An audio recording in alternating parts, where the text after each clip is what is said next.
शरद पवार 26ला कुठे येतील, त्यांची मुदत नाही असं आहे बघा, माझ्या मनाला प्रश्न पडला की आता यांची खासदारकी संपते तर मग आता 10 आमदार जर खासदार होत नाही, त्याला आमदार जास्त लागतात, तर ते कुठून येतील असा मला प्रश्न पडलाय. आता त्याचं उत्तर काय येते ते एप्रिलमध्ये बघू आपण. ते महाविकास आघाडीचे आहेतच की, एवढे आहेत का?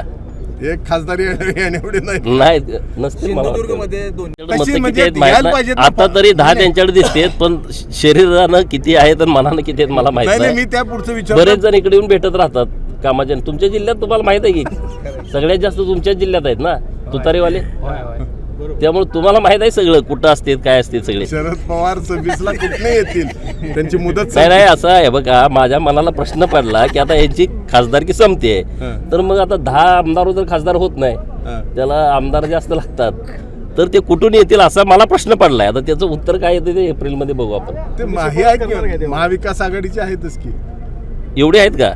एक खासदारी एवढे नाही, नसतील. सिंधुदुर्गमध्ये आता तरी 10 त्यांच्याकडे दिसतेत, पण शरीरानं किती आहेत आणि मनानं किती आहेत मला माहित नाही. मी त्या पुढचं विचार बरेच जण इकडे येऊन भेटत राहतात कामाच्या. तुमच्या जिल्ह्यात तुम्हाला माहित आहे की सगळ्यात जास्त तुमच्याच जिल्ह्यात आहेत ना तुतारीवाले, त्यामुळे तुम्हाला माहित आहे सगळं कुठं असते काय असते सगळे. एबीपी माझा, उघडा डोळे बघा नीट.